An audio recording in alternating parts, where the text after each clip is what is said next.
საინტერესოდ ვითარდება მიმდინარეობს პროცესები ახლო აღმოსავლეთში, კონკრეტულად იცით რომ ირანში მიმდინარეობს საინტერესო პროცესები და არა მხოლოდ ირანში, ირანის გარშემო მეთქი ვიტყვი ასე. როგორც ჩანს, შეერთებულმა შტატებმა და ისრაელმა მიიღეს საბოლოო გადაწყვეტილება იმის თაობაზე, რომ ირანი აღარ უნდა იყოს ჰიბრიდულადაც ისეთი, როგორიც იყო ამ 5 დღის წინ, 5 წლის წინ 1989 წლიდან, ანუ მას შემდეგ რაც ირანს მართავდა რეალურად ალი ხამენეი, ან 1979 წლიდან, ანუ 47 წლის წინ იცი თქვენ რაც რომ მოხდა ირანში რევოლუცია და დაემხო ფეხლებების დინასტია და როგორც ჩანს შეერთებული შტატები და ისრაელი იღებენ გადაწყვეტილებას ან მიიღეს გადაწყვეტილება იმის თაობაზე რომ ადრე იქნება თუ გვიან გარკვეული პერიოდის შემდეგ სწორედაც რომ რეზა ფეხლებს მისცენ შანსი ანუ დაბრუნდეს და უბრუნდეს ირანი იმ საწყის პოზიციებს რომლებიც არსებობდა 1979 წლამდე ისინი არ უშვებენ ანუ შეერთებული შტატები და ისრაელი და პირველ ყოვლისა ისრაელი დაშვებასაც არ აკეთებენ იმისა რომ აირჩეს ახალი სულიერი ლიდერი ანუ მემკვიდრე ალი ხამენეისა რომელიც გარკვეული პერიოდის განმავლობაში ადეკვატური კი იქნება შესაძლოა მოლაპარაკებათა მაგიდასაც კი მიუჯდეს და შეერთებულ შტატებთან და ისრაელთან გარკვეულ კომპრომისებსაც მიაღწიოს მაგრამ გარკვეული პერიოდის შემდეგ ისიც პირდაპირ მნიშვნელობით ან არაპირდაპირ მნიშვნელობით გაგიჟდება ირანი საწყის პოზიციებს და უბრუნდება და ამის შემდეგ პირობითად 10 წლის შემდეგ 12 წლის შემდეგ კვლავ ეგზისტენციურ საფრთხეებს შეუქმნის ცივილიზებულ სამყაროს. აქედან გამომდინარე, თავიდან ბოლომდე უნდა გააკონტროლოს მართებული კონოტაციით ცხადია შეერთებულმა შტატებმა და ისრაელმა ახლო აღმოსავლეთში ის პროცესები, რომლებიც განვითარდება ის მოვლენები, პროცესები, რომლებიც განვითარდება ირანში და სათანადო მდგომარეობის ვითარების შექმნის შემდეგ უნდა დააბრუნონ ირანის შახის ტახტის, მოდი ასე ვიტყვი, მემკვიდრე ფეხლები ირანში, რომელმაც უნდა გააკონტროლოს სხვებთან ერთად ცხადი დროს იქნება ურთულესი გააკონტროლოს ვითარება. რა ადასტურებს ეგ რა მაგის პასუხია, რა ადასტურებს იმას, რომ ისრაელი პირველ ყოვლისა არ ეგუება ახალი აიათოლას ალი ხამენეის მემკვიდრის არჩევას და იმ ძველ ტალღაზე ფორმალურად მაინც ირანის დააბრუნებას დარჩენას. ადასტურებს აი რა კადრები. ყურადღება მიაქციეთ დანგრეულ შენობას პირველ ყოვლისა მოქალაქეებსაც თუ გნებავთ, მაგრამ დანგრეულ შენობას, აი ამ შენობას, რომელიც ახლა კადრში არის და რა კადრია ახლა ისრაელი თავს დაესხა, არასწორი სიტყვა, ისრაელმა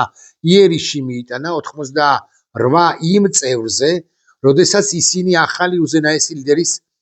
არჩევისათვის კენჭისყრას ამზადებდნენ, კი არა კენჭისყრის ემზადებოდნენ, თლად ზუსტად რომ ჩამოვაყალიბო და რატომ მიიღო ისრაელმა ეს გადაწყვეტილება? იმიტომ სწორედაც რომ დაშვებაც კი არ უნდა მოხდეს, იმისა რომ ახალი სულიერი უზენაესი ლიდერი ჰყავს ირანს, რომელიც შეიძლება კვლავ მიმეორებ იყოს ადეკვატური პირველ ხანებში, პირველი რამდენი არათუ ეხლა არამედ პირველი რამდენიმე წელიწადი, მაგრამ ადეკვატური საბოლოოდ გარკვეული პერიოდის ამოსუნთქვის შემდეგ ის უთუოდ და ვერასდიდებით ვერ იქნება. ეს შესანიშნავად იციან ეგ რა მაგის პასუხია ირანის მოსახლეობის დიდმა ნაწილმაც და დასავლეთის ან ზოგადი დასავლეთის ახლო აღმოსავლეთის მთავარმა სახელმწიფომ ამ კონტექსტში ისრაელმა, მთავარმა მოწინააღმდეგე სახელმწიფომ ირანისა ისრაელმა, სხვა სახელმწიფოებმაც, მაღალი ალბათობით დავეჭვობ, ასაკვირველია ლაჟვარდოვან ოკეან გაღმა არსებულმა სახელმწიფომ და მისმა პოლიტიკურმა ისტებლიშმენტმა და ასაკვირველი ოკეან გამოღმა, ლაჟვარდოვან ოკეან გამოღმა არსებულმა ევროკავშირის სახელმწიფო, ევროკავშირისა და ნატოს თუ გდებათ ასე ვიტყვი, სახელმწიფოება, რომელთა თუ 100 არა, 99% მაინც ვარაუდობ, რომ ადეკვატური ამ ამბავში რბილად ვიტყვი, ნაკლებად არის მე რომ ვიყო ცოტა ხმამაღლა გამომდის, მაგრამ მაინც მე რომ ვიყო ბრიტანეთის პრემიერ-მინისტრი თავიდანვე პირველივე წამებიდან მხარდაჭერას გამოვხატავდი ამერიკის შეერთებული შტატების მიმართ და მით უფრო როდესაც რაღაც საორჭოფო საკითხზე კი არა გვაქვს საუბარი, ხო? არამედ საუბარი გვაქვს ირანის ბირთვულ პროგრამაზე და ირანის ბირთვული პროგრამის გაჩერების დასრულების, გაჩერების არა, დასრულების აუცილებლობაზე. აი ბრიტანეთი და არა მხოლოდ ბრიტანეთი, ანუ ევროკავშირის სივრცე და ცალკე ბრიტანეთი ვაეჭვობდა ვამბობ ღიად, რომ ცოტა ადეკვატურები, ნაკლებ ადეკვატურები იყვნენ მეთქი, თუ ამას ვიტყვი, არ შევცდები. ამასობაში კი გითხარით, რომ შეერთებულ შტატებში ეს გადაწყვეტილება პრინციპში მიღებულია და სათანადო მდგომარეობა უნდა შეიქმნას საიმისოდ, რომ დაბრუნდეს ფეხლები თეირანში და მან უნდა გააკონტროლოს ეს ვითარება ირანში. როდემდე გაგრძელდება საომარი მოქმედებები კი არა შეტევები მანამ სანამ აქ დროის მოფარგულაც რთულია, მანამ სანამ წინააღმდეგობას უწევს ირანი, ანუ არსებობს გუშაკთა კორპუსის სამეთაურო შტაბები და საბოლოო ჯამში 48 და მეტი მნიშვნელოვანი პერსონა კი გაანადგურა შეერთებულმა შტატებმა ისრაელთან ერთად, მაგრამ 1.48 მეთქი როგორ გითხრათ, მაგრამ 1.30 ან 20-25 პერსონა კიდევ გასანადგურებელია, რომ ჩაცხრეს, მეტი შესაძლოა, რომ ჩაცხრეს წინააღმდეგობა ირანისა, მათ შორის ეს უმისამართო ხელფეხის ქნევა ახლო აღმოსავლეთის სხვა სახელმწიფოების მისამართით და კიდევ რაღაცეებს უფრთხიან, რომ ვიცოდეთ მაინც ესეც ძალიან მნიშვნელოვანი ამბავი იქნება. ამასობაში დონალდ ტრამპი აცხადებს, რომ ირანის სარაკეტო შესაძლებლობები განადგურებულია და ქვეყანას გამშვები დანადგარები უთავდება, ხოლო შეერთებული შტატების საბრძოლო მასალა კი ულიმიტოა. ჩვენ გვაქვს საშუალო და ზედა საშუალო კლასის საბრძოლო მასალისა და სხვა ხჭურვილობის ულიმიტო მარაგი, ჩვენ მას ვინახავთ და ავაწარმოებთ. მზად ვარ ვითანამშრომლო ირანის ამჟამინდელი რეჟიმის ზოგიერთ გადარჩენილ წევრთან, თუ ისინი იქნებიან ადეკვატურები, ჩნდებიან ახლები, ბევრს სურს ეს სამუშაო პოსტი, ანუ ზოგიერთი მათგანი ძალიან კარგი იქნებოდა, თუმცა ეჭვი მაქვს, რომ ტრამპს, რომელსაც ახასიათებს კარგი კონოტაციით თვალთ მაქცობა, მან შეიძლება ერთი თქვას და მეორე გააკეთოს, როგორც ხშირად გაუკეთებია ხოლმე და ესეც ფაქტი არის, ბოლომდე ვერ მართებულად თუ ვიქნები გაგებული, ბოლომდე ვერ ენდობი ეგრე მიმდინარეობდა მოლაპარაკებები, მაგრამ ტრამპმა მიიღო გადაწყვეტილება იმის თაობაზე, რომ დაერტყა ირანისათვის ტრამპმა და მხოლოდ ტრამპმა. სხვადასხვა ვრცელდება ინფორმაცია იმის თაობაზე, რომ ტრამპმა ეს ჭყალებში ცხელგულზე მიიღო, მას შემდეგ რაც გაიგო, რომ არ აღჩი ირანის საგარეო საქმეთა უწყების ხელმძღვანელმა პირდაპირ მნიშვნელობით უყვირა მომლაპარაკებლებს შეერთებული შტატებიდან, ანუ აუყირავა მაგიდა, რომ თეირანი არამს არ დათმობდა, უარს არ იტყოდა არც ერთ შემხვედრ წინადადებაზე შეერთებული შტატების მხრიდან, რომელიც ჩემი მოსაზრებით თუ გაინტერესებთ, ჩემ მოსაზრებას გაგიზიარებთ, ნებისმიერ შემთხვევაში ემზადებოდა და კარგახანია ემზადებოდა ამ სამხედრო იერიშისათვის, კარგახანია, მაგრამ განსაკუთრებით ბოლო პერიოდში და გადაწყვეტილება იმის თაობაზე, რომ ნებისმიერ შემთხვევაში დაარტყავდნენ თეირანს, შეერთებულმა შტატებმა და კონკრეტულად პრეზიდენტმა ტრამპმა მიიღეს მას შემდეგ დაახლოებით 45-50 დღის წინ, როდესაც გაირკვა, რომ ირანის აიათოლა ალი ხამენეის რეჟიმმა დახოცა 36,000 პლუსით 40,000-მდე, ეს რაც ვიცით და რაც არ ვიცით, შეიძლება ერთი ამდენი მშვიდობიანი დემონსტრანტი. რუსეთის საგარეო საქმეთა მინისტრი სერგეი ლავროვი ამბობს, ეს ომი, რომელიც მათ ახლა ირანის წინააღმდეგ გააჩაღეს, პირველ რიგში შესაძლოა გახდეს სტიმული ბირთვული იარაღის შექმნისაკენ მიმართული მოძრაობისათვის და არა მხოლოდ ირანში. ასეთი მოძრაობა დაუყოვნებლივ გაჩნდება იმ ქვეყნებშიც, არაბულ ქვეყნებში, რომლებიც ირანის ისლამური რესპუბლიკის მეზობლები არიან. ძალიან საინტერესოა. ბირთვული იარაღის შექმნა არც ირანს არ მოუვიდოდა თავში, ვიტყვი ასეთი ქვეყნის ნებართვით და მით უმეტეს ვერ განავითარებდა ტექნოლოგიებს, რომ არ ჰქონოდა მას ლავროვის ნაჩალსტვას პუტინის და მანამდე ელცინის, მაგრამ უფრო პუტინის სასაკვირველია ერთგვარი და მნიშვნელოვანწილად გამხარდაჭერა და აქედან გამომდინარე თავისუფლებას მივცემ თქვა, რომ შეერთებული შტატები ნებისმიერი ფორმაციისა, მათ შორის ტრამპის ფორმაციისა პირველ ყოვლისა, ანუ ტრამპის პირობებში, ხო არ დაუშვებს რომელიმე სხვა სახელმწიფოს მიერ, ისევე როგორც არ დაუშვა ირანის სახელმწიფოს მიერ ბირთვული იარაღის პროგრამაზე მუშაობას და ბარემ ვიკითხავ, რომელ სახელმწიფოს გულისხმობს თქვენი აზრით სერგეი ლავროვი, კალანტაროვი,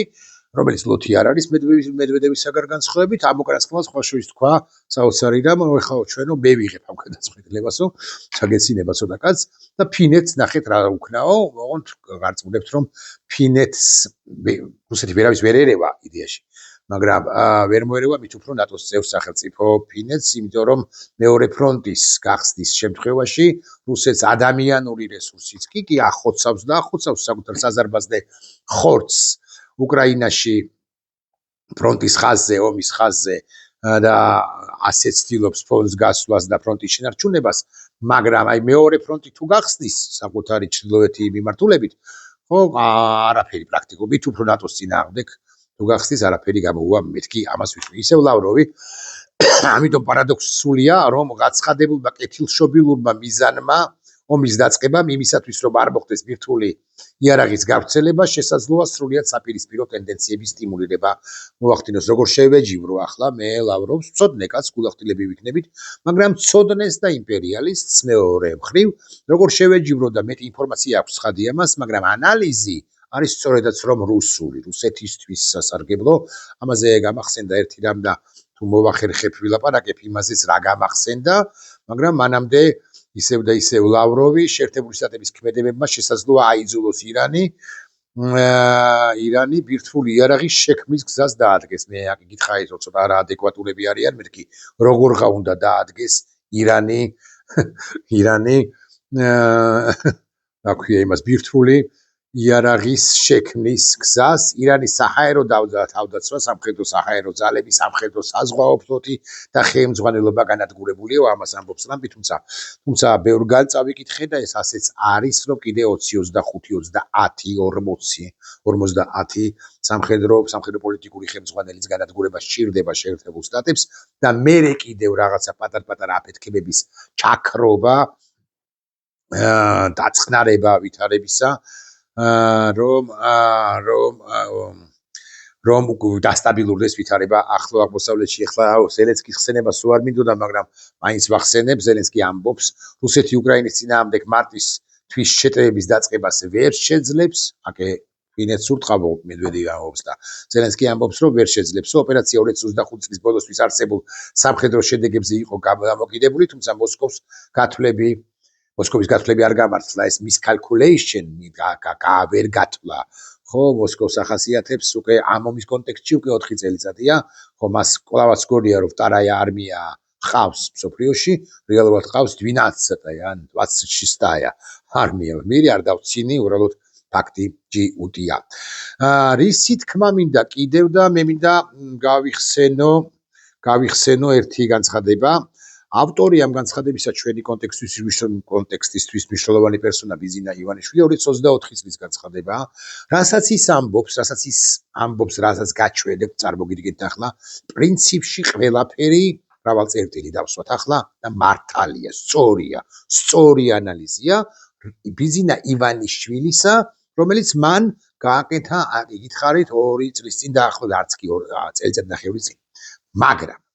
ბიზინა ივანიშვილის და საერთოდ ამ ქართული ოცნების პრობლემაც ის არის, რომ ერთის მხრივ შეიძლება თქვან გარკვეულ შემთხვევებში სწორი წინადადებები წარმოთქვან, ბიზინას სწორ წინადადებებს, სწორ აზრს გვიზიარებს, მაგრამ მერე უკვე, როდესაც ამ სწორ წინადადებებს წარმოთქვამენ, მოქმედებენ არასწორად. მე გაჩვენებთ ამ ვიდეოს. მაგდა ანიკაშვილი პროპაგანდისტისთვის აქვს მისცემული ინტერვიუ. ეხლა გამახსენდა სიმართლე გითხრა, როცა შევეჩეხი ამ ინტერვიუს, თორე ინტერვიუ და ეს ფრაგმენტი მით უფრო მე არ მახსოვდა. მოვიწონე თვალი და დახუჭო და შეცვალო იერსახე, ან ესე იგი ხმა შეცვალო, თვალი დახუჭო და შეცვალო ხმა და არ ვერ მოახდინო იდენტიფიცირება, რომ ეს არის ბიზინა ივანიშვილი. იტყვი, რომ ოხრა მაგარ ანალიზს აკეთებსო, ჩვენ შეიძლება დარჩესო, საკამათოც არის ცხადია რამდენიმე დებულება, მაგრამ როგორც კი მოусმენ ბიზინა ივანიშვილს და მოგასპინებთ ახლა და როგორც კი გაანალიზებ და მე ილაპარაკებ იმაზე იმ ნაბიჯებზე, რომლებიც მათ გადადგეს, ხო, შესაბამისად მე მიხვდები, რომ ბიზინა ივანიშვილი დამოუკიდებლად იმისა სწორ ანალიზს აკეთებს თუ არა, ბიზინა ივანიშვილი კონცეპტუალურად მცდარი კაცია. მოусმინოთ ივანიშვილ ბანდიტს. ბოდიში. ერთი თეორია სარამე ომი არ დასრულდება არის ყველა შეიძლება პირველად მეორე დაუცოდო იმიტომ რომ იქნება ძალიან დაძაბული ველი იქნება ძალიან დაძაბული მდგომარეობა გავაჩეროთ შესაბამისად დაძაბული ველი იქნება სანამ ომი არ დასრულდება ოღონდ ბიზინა ივანიშვილი ამ მომენტისათვის მე კი ახსენებს ახლო აღმოსავლეთს მაგრამ მაინც გულისხმობს რუსეთ-უკრაინის კონფლიქტს და ასეც არის ვიდრე რუსეთ-უკრაინის კონფლიქტი მიმდინარეობს მანამდე დაძაბულობა იქნება მთელ მსოფლიოში მათ შორის ჩვენს რეგიონში მაგრამ აი ამის შემდეგ ბიზინა ივანიშვილი არასწორ მე კი გითხარით რომ ყველაფერს სწორს ამბობს მეთქი მაგრამ აი შემდგომი წინადადება ან შემდგომი რამდენიმე წინადადება სწორედაც რომ არასწორია უბრალოდ ქართული ოცნების წარმომადგენლებმა შეიძლება მიიჩნეონ რომ სწორია მაგრამ ის რასაც ამბობს როგორ კონტექსტშიც ამბობს და მე რა გამოსავალსაც არ გვთავაზობს უფრო ზუსტი რომ ვიყო გამოსავალს ხო არ გვთავაზობს ან ნაწილობრივ მისეული გაგებით ნაწილობრივ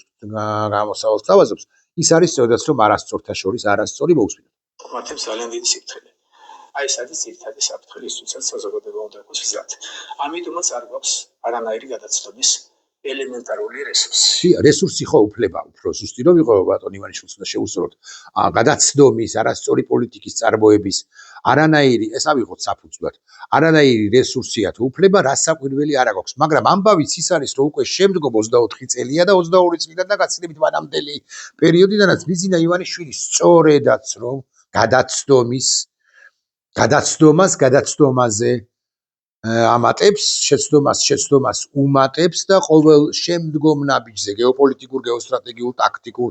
ავისი ოპერატიულ დონეზე ყველა დონეზე რასაკვირველია ცდება აქ ამბობს საოცარს ხორცების შემდეგი წინადადება საოცარ სიტყვებს მოусმინოთ ჩვენ უნდა ვიყოთ ძალიან მობილიზებული ეს არა არ მივიღოთ რაღაც უბედურება წინააღმდეგ შემთხვევაში აქ აღარ არის საუბარი იმაზე რომ კარგია ცუდია კარგი მთავრობაა კარგი რიტორიკა აქვს როგორ გეკადრებათ ამაზეა საუბარი კარგი მთავრობა როცა გყავს კარგი და არა ცუდი ადეკვატური და არაადეკვატური პროფესიონალთა მხრიდან პროფესიონალების მთავრობა დაკომპლექტებული პროფესიონალებით და არა პროფესიონალებით ამაზეა ბევრი რამე დამოკიდებული შენ თუ ჩუმად იქნები ივანიშვილს კი არ მიმართავ უბრალოდ საზოგადოებას მიმართავ როგორც ახლა ბოლო პერიოდში სულ ისმის ხოლმე რომ მადლობა ბატონო ივანიშვილო მადლობა ბატონო ბიზინა ჩვენ ჩუმად რო ვართ დაწყლარებულები რო ვართ და ასე შემდეგ ჩვენ როგორც დაჭრილ კი არა უკვე სუსტ ცხოველს თუ მაინც და მაინც ცხოველს უნდა შევადაროთ ქვეყანა არ უნდა შევადაროთ მაგრამ მაინც როგორც დასუსტებულებს გაცილებით იოლად მოგვინადირებს ნებისმიერი მსხვილი ან საშუალო მასშტაბის საშუალო სიძლიერის მონადირე ან მტაცებელი რუსეთი მთავარი მტაცებელია და ის უკრაინის კონფლიქტის დასრულების შემდეგ ნებისმიერი შედეგით რასაკვირველია პროქსი კი არა ჰიბრიდულად გადმოვა საქართველოსი ისედაც გადმოსულია მეთქი და ჩააბარებს ჩვენ ამოცანა რა არის რომ სახელმწიფოებრივად შევინარჩუნოთ ხო ამ ვითარებაში და ბიზინა ივანიშვილის ეს ჩუმად ყოფნა ჩუმად და ბალახზე დაბლა იწი შევადი ნიჟე ტრავი ხო რუსების გამოთქმა მისი რუსების გამოთქმა რომ ვიხმაროთ ხო ეს განაპირობებს საქართველოს გადასაცვლას ნადირ მხეცების მიერ და არა პროფესიონალთა დაკომპლექტება მთავრობისა რომლებმაც უბრალოდ არ იციან მაგაბოჭურიშვილმა არაფერი არ იცის ირაკლი კობახიძემ არაფერი არ იცის ჩალოვა აბოაშვილმა არაფერი არ იცის მამუკა მდინარაძემ არაფერი არ იცის კახაკალაძე იმდენად არაფერი არ იცის რომ დუბაიში ჩარჩა ამას ხა კახაკალაძის გასაშაებლად კი არა მართლა ჩარჩა უბრალოდ და ასე შემდეგ და ასე ბერაია რო ხავთ თუ ერთგან და თუ მეორეგან ერთი თუ არ ვწდები საზღვრის დაცვაში და მეორე თუ არ ვწდები ნატოში ხო არც ერთმა მათგანმა ორივეს ირაკლი ქვია თუ არ ვწდები შესაძლოა ვწდები ხა ვერ მიუყვები ხა ბერაიების გვარის წარმომადგენელთა კარიერულ წინსვლებს ხო არავინ არაფერი არ იცის და პირიქით თქვენ აღრმავებთ დაპირისპირებას საზოგადოებაში თქვენ და თქვენი პროქსები თქვენ და თქვენი პარტიის წარმომადგენლები თქვენ და თქვენ დიმიტრი სამხარაძეები ირაკლი ზარკუები ნინო ცილოსანები სხვები და ერთიანი თუ არ არის ქვეყანა საზოგადოება პირველ ყოვლისა ამ ქვეყნის საზოგადოება თუ არა აქვს ერთი სულისკვეთება სხვადასხვა გვარები უნდა ვიყოთ მაგრამ ერთი სულისკვეთება თუ არა აქვს საზოგადოებას ხო იქ არაფერი არ გამოდის და თქვენ ას გვთავაზობდით იცით ბიზინა ივანიშვილი კი არ მიმართავ ახლა ამიტომ საზოგადოებას მიმართავ რას გვთავაზობდით ხო გვთავაზობდით იმას რომ საქართველოს ყოფილიყო და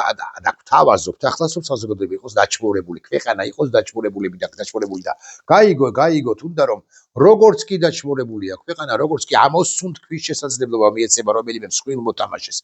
რეგიონულ მასშტაბში ირანს, რომელიც დამარცხდება რასაკვირველია, რუსეთს, რომელიც დამარცხდება, მაგრამ შესაძლოა ისე არ დამარცხდეს, რომ მას რევანშის, დასავლეთზე რევანშის შესაძლებლობა კი არა, სურვილი აღარ ჰქონდეს რომელიმე სხვა სივრცეში, მათ შორის პირველ ყოვლისა საქართველოში და მოიხელთებს და ასე მთავრობა, ნახეთ როგორ ამბობს, კარგი არა, ან ვიქნებით, ან არ ვიქნებით. დიახ, ან ვიქნებით, ან არ ვიქნებით, სწორი ბრძანებაა, მაგრამ უნდა ვიყოთ არა სიჩუმით, სიმდაბლით, განადგურებით, გაუბედურებით, ინსტიტუციების მოშლით, ჯარის განადგურებით, სულისკვეთების მოკლით, ჩაკლით, ჩაკლული სულის შექმნით, რუსეთთან მონობით, რუსეთზე დამორჩილებით, არამედ ჭკვიანური, მე წინააღმდეგობას არ ვამბობ, ხაზგასმით ვამბობ, თუ გნებავთ მაინც და მაინც ასე ვილაპარაკებ, თუ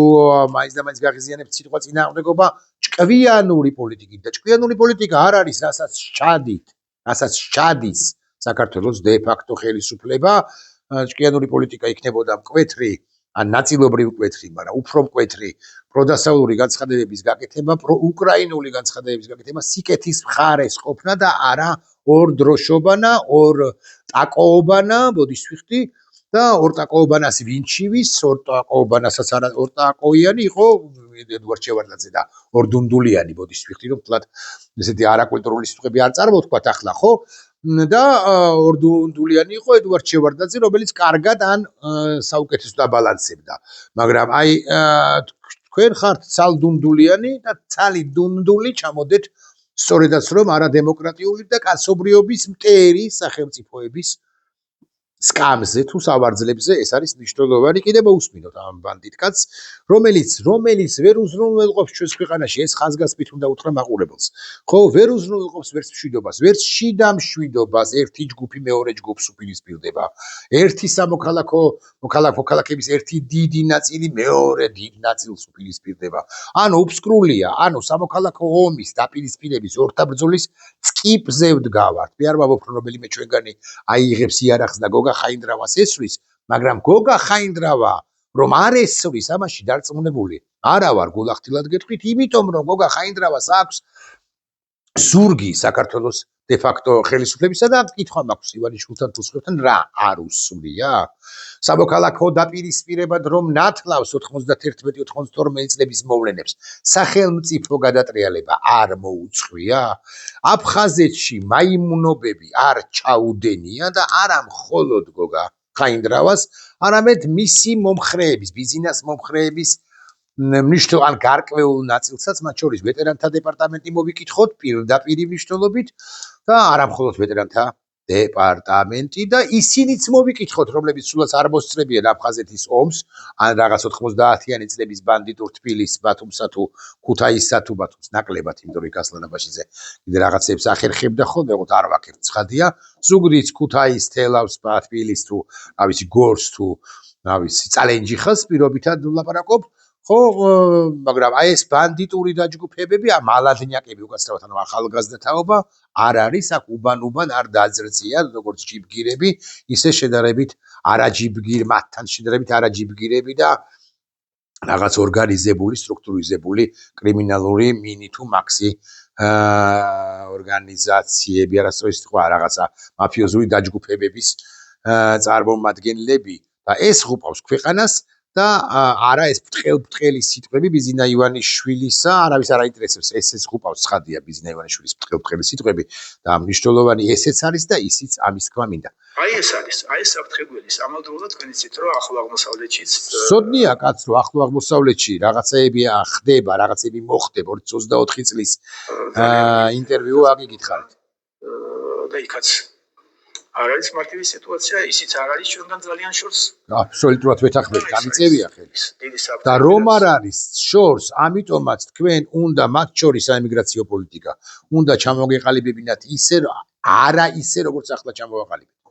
ხო, ეს ერთი საკითხი. მეორე განსაკუთრებით საიმიგრაციო პოლიტიკა უნდა ჩამოგეყალიბებინათ არა ისე როგორც ჩამოვაყალიბეთ რუსებთან მიმართებაში, იმიტომ რომ 70-80,000 რუსიდან ყოველ ჯერზე თქვენ არ დადიხართ,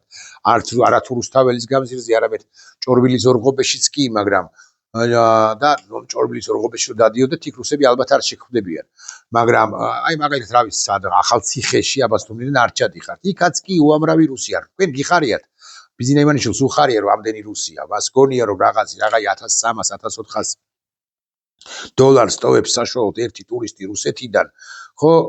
კვირის განმავლობაში ეს აი გადარჩენა, კი გადარჩენაა დროებითი რასაკვირველია, იმიტომ რომ ეს რო არ იყოს, კიდევ უარეს მდგომარეობაში იქნებოდა ჩვენი ეკონომიკა, მაგრამ მე მათზე ნაკლებად, ანუ გაბრუნებულებზე ნაკლებად ვლაპარაკობ. მე ვლაპარაკობ ადამიანებზე 80,000 კაცზე, 100,000 კაცზე, რომელიც ჩარჩა ამ ქვეყანაში და რომელიც ბიზნე ივანიშვილის სამშობლო რუსეთია, მაგრამ ჩვენ სამშობლოს, ჩვენს ქვეყანას შეუქმნის მათი თუნდაც 1% საფრთხეს. რამდენია ეს 1% 80,000-დან 800 კაცი. და 800 კაცი როგორ გონიათ FSB-ს შემოგზავნილი არ აღყავს, რომ რომელიღაც ეტაპზე აქ არეულობა მოაწყოს, როგორ გონიათ. გარკვეულზე მაღალი ალბათობით, ბოდიში, აი, მტკიცებით ფორმაში ამას არ ჩამოვაყალიბებ და ვერ ჩამოვაყალიბებ, იმიტომ რომ ფაქტი არ მაქვს, მაგრამ როგორ გონიათ ვერსიის დონეზე, გარკვეულზე მაღალი ალბათობით მათ გაუჭირდებათ იარაღი, პირდაპირ მნიშვნელობით იარაღის აღება, იარაღის მოპოვება, მოძიება და მე იარაღის აღება ხელში პატარა ხნიანი დესტაბილიზაციის მამუკა დინარაძის სუსი, გეკა გელაძის GDD, თუ პოლიცია და GDD ერთად თუ ირაკლი ჩიქოვანის თავდაცვის უწყება გაუწევენ წინააღმდეგობას, გაუწევენ, GDD-ც მოერევა 800 კაცს. დინარაძის უწყების ცალკეული წარმომადგენლების თუ რაღაც ორგანიზებული სახელმწიფო სტრუქტურა არსებობს და რასაკვირველია თავდაცვის უწყებას, მაგრამ ნება არ არსებობს ბიზნა ივანიშვილის ხელში, რომელმაც ჩაფუშა ჩვენი ქვეყანა, ფუშტი, რომელიც იფუშება და მე ომის სამართოთ რომ დარბის და მე რომ ეცემა, ასეთ მდგომარეობაშია ჩვენი ქვეყანა. მოკლედ, აღარ გავაგზელებ ახლა თქვენი სტემატი, თვითონ რომ ჩერერთი ძალიან ცოტა დაგვრჩა მართლა, ხო, 8 წამია დარჩა და აღარ გვინდა ამ ოლიგარქის მოსმენა. იცოდეთ და ვიცოდეთ ყველამ. ირანში ვითარება არ დაწყდარდება გარკვეული პერიოდის განმავლობაში. 2-3 თემის გაერთიანება მომიწია მე ახლა ირანის თემის, ისრაელის თემის, შეერთებული შტატების თემის, უკრაინას ვახსენე და საქართველოს ვახსენე. ირანში არ დაწყდარდება ვითარება. ირანი შეიცვლება და დაუბრუნდება 1979 წლამდე არსებულ მდგომარეობას, რომ ვიცოდეთ მაინც და რაც ჩვენს კონტექსტშია მნიშვნელოვანი, ბიზნა ივანიშვილის მართველობის პირობებში ჩვენთვის საფრთხეები იზრდება, იმიტომ რომ ადეკვატური, რაცა უნდა ადეკვატური რეჟიმ ორდა ჰქონდეს ბიზნა ივანიშვილს, ადეკვატური მართველი ის არ არის. ნახვამდის.